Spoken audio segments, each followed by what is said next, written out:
What's up, y'all? You're watching Union Minded. I'm your host, Eric, and today we are gonna do another episode of Contract Talk. Today we will discuss Article 1. So, pause the video and go get your Inside Wireman's agreement if you're a Local 26 member. If you're not, continue along and we'll learn together in case you ever travel to the area. All right, Article 1 is what we're going to discuss. Like I said, and before we dive in, let's do the routine. Don't forget to hit the like button, the subscribe button, ring the notification bell, drop a comment or two, and share the video far and wide. Yeah, do that, all right? Here we go. Article 1, effective date, termination, and amendments. Section 1.01 talks about the term. This agreement shall take effect June 1st of 2021 and shall remain in effect until May 31st, 2024, unless otherwise specifically provided for herein. It shall continue in effect from year to year thereafter, from June 1st through May 31st of each year, unless changed or terminated in the way later provided herein. So you have a 3-year term, and then there's some negotiating that's supposed to go along, that's supposed to happen in that time frame, and then we're supposed to take a vote, and if it passes, we go under the new terms. If it does not, then we continue under this agreement until we can figure out a way to agree. That's basically what that spells out in Section 101. Section 102, changes, termination, and unresolved issues. This is Section 102A. Each party or an employer withdrawing representation from the chapter or not represented by the chapter, desiring to change or terminate this agreement, must provide written notification at least 90 days prior to the expiration date of the agreement, or any anniversary date occurring thereafter. So if they want to bounce and they're like, the union is not for me, I don't want to be a union contractor anymore, they got to put it in writing. And you still got to hold out for 90 days. The heck? You don't get to just walk away. You don't get to just you don't get to just quit me. Put it in writing. 90 days, man. Chill out. This is Section 102B. Whenever notice is given for changes, the nature of the changes desired must be specified in the notice, or no later than the first negotiating meeting, unless mutually agreed otherwise. So whenever we want to propose some new stuff, those proposals have to be specified in the notice that you want to change or do something different. This is if you're, the contractors. The existing provisions of this agreement, including this article, shall remain in full force and effect until a conclusion is reached in the matter of the proposed changes. So this is during negotiation. This contract is still holding strong, at full force while we're negotiating. D, unresolved issues or disputes arising out of the failure to negotiate a renewal or modification of this agreement that remain on the 20th of the month preceding the next regular meeting of the Council on Industrial Relations for the Electrical Contracting Industry, or CIR, may be submitted jointly or unilaterally to the Council for adjudication. Such unresolved issues or disputes shall be submitted no later than the regular meeting of the Council following the expiration date of this agreement or any subsequent anniversary date. The Council's decisions shall be final and binding. So, we can't agree, then after the contract is terminated, at the next CIR meeting, we would submit for adjudication, and the CIR would decide between us and say, hey, you guys play nice, these are the rules, go have a nice life. I'll see you in 3 years. E, when a case has been submitted to the Council, it shall be the responsibility of the negotiating committee to continue to meet weekly in an effort to reach a settlement on the local level prior to the meeting of the Council. So we got to keep on talking, and we got to keep on talking until we meet with the Council, and hopefully we can come to an agreement. F, Notice of a desire to terminate this agreement shall be handled in the same manner as a proposed change. So if you want to walk away, same deal. 90-day notice, and then, sayonara. All right, section 103, amendments by mutual consent. This agreement shall be subject to change or supplement at any time by mutual consent of the parties hereto. Any such change or supplement agreed upon shall be reduced to writing, signed by the parties hereto, and submitted to the International Office of the IBEW for approval, same as this agreement. So when we do agree to change and change up the contract a little bit, you gotta submit that to the international, and they gotta say, okay, you're good to go, or hey, we don't like this, you're gonna have to change that, whatever. Section 104, no strike or lockout. It's bad for business. It's right here in the contract. There shall be no stoppage of work either by strike or lockout because of any proposed changes in this agreement or dispute over matters relating to this agreement. All such matters must be handled as stated herein.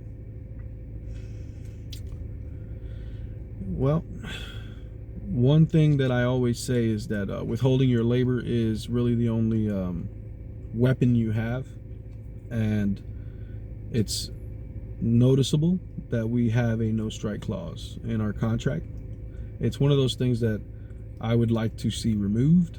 I don't think that we should defang ourselves. I don't think we should aim to strike. I don't think we should want to have a work stoppage. But I also don't think it's in our best interest to defang ourselves. But whatever, smarter people than me created this and run this thing, and what do I know? That's how I feel. But let's move forward. Section 105, Labor Management Committee. There shall be a Labor Management Committee of 3 representing the union and 3 representing the employers. So not necessarily, let's keep reading before we make that conclusion. So 3 and 3. It shall meet regularly at such stated times as it may decide. However, it shall also meet within 48 hours when notice is given by either party. It shall elect its own chairman and secretary. The local union shall select the union representatives, and the chapter shall select the management representatives.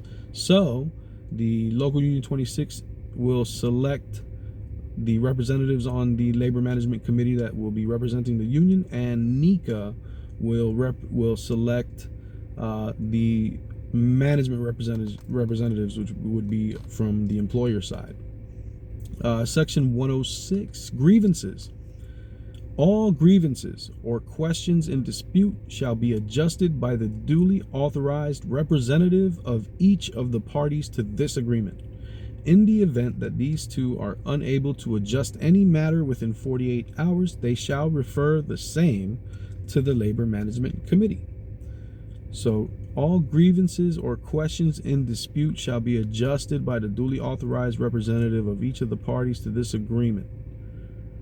Shall be adjusted by the duly authorized representative of each of the parties to this agreement. In the event that these two are unable to adjust any matter within 48 hours, they shall refer the same to the Labor Management Committee. So that seems to me to say that when there is a grievance, it doesn't have to necessarily be the entire Labor Management Committee 3 and 3 that would decide the grievance, the outcome of the grievance. It can be as little as 1 from each party to decide. And then if they can't do it within 2 days, then it will be referred to the entire committee for a decision.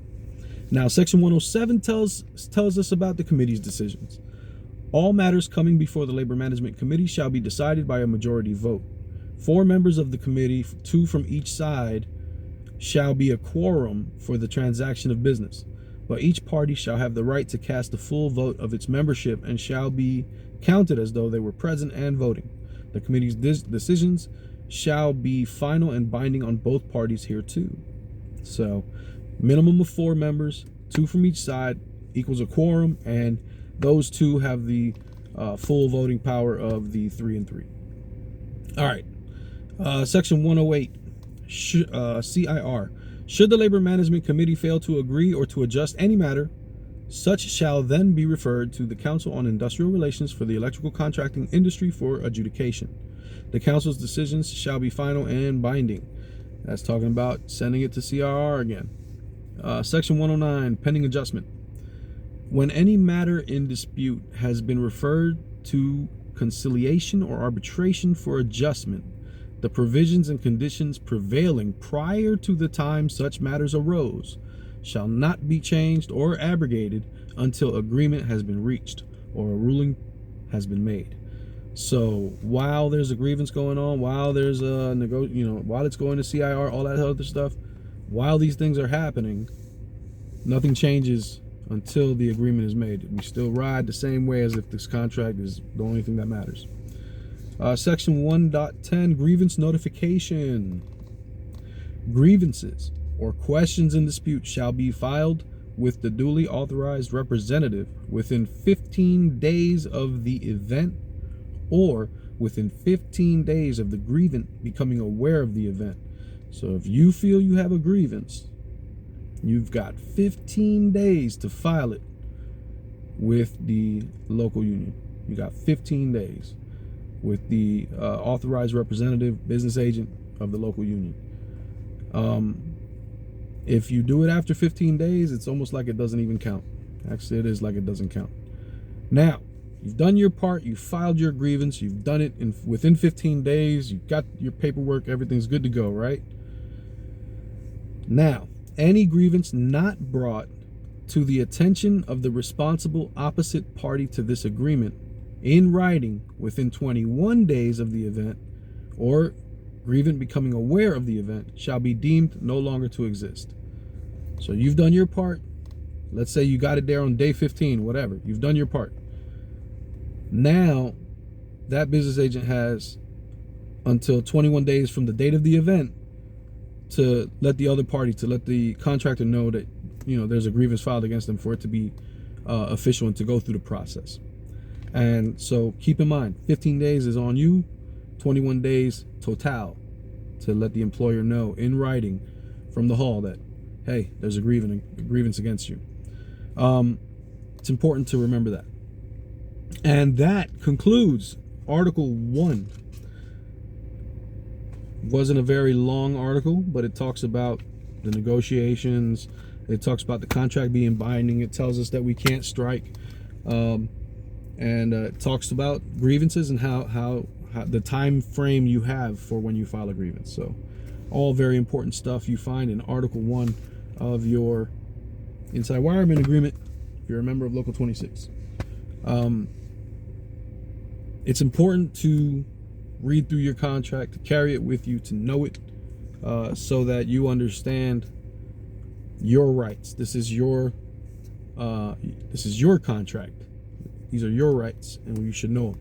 All right. My name's Eric. You're watching Union Minded. I hope you found this informative. Keep in mind, the fight's not left and right, man. It's up and down. It's going to take solidarity to win always. Each one teach one. Get out there and reach one. Peace.